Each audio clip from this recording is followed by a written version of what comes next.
So let's talk about frequently used terms in web tracking. These are like words, phrases that you hear a lot going around, people talking about, and most of the times people don't really know what they're talking about. So I'm gonna try to make this as simple as possible for you guys. Let's put it this way, right? A data layer is a designated, and that's important, designated JavaScript object on the website that works as a single source of truth for tracking. That's the whole and main purpose. A simple JavaScript object. It's not persistent, it's not in a cookie, it's not in a local storage or session storage or anything else.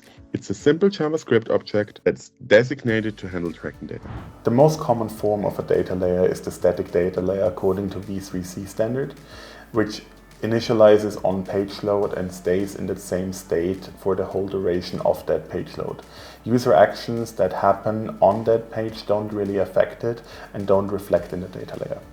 As the behavior of users has changed massively over the last 20 years and became more interactively, we have the situation that we now use event-driven data layers that change among those actions, or instant data layers if the user has the option to use several different applications on the same page. For modern installations, that also includes customer data platforms like the AEP, the Adobe Experience Platform, which is Adobe's new flagship.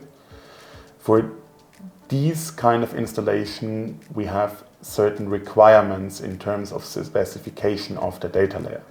In this case, XDM.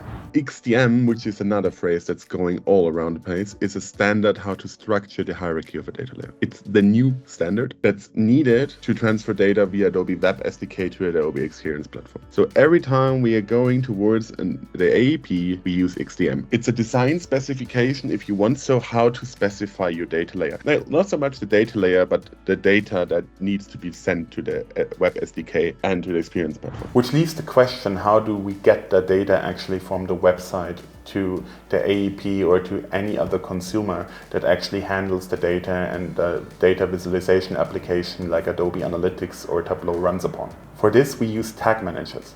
Tag managers are low-code platforms, which literally means I don't have to code myself.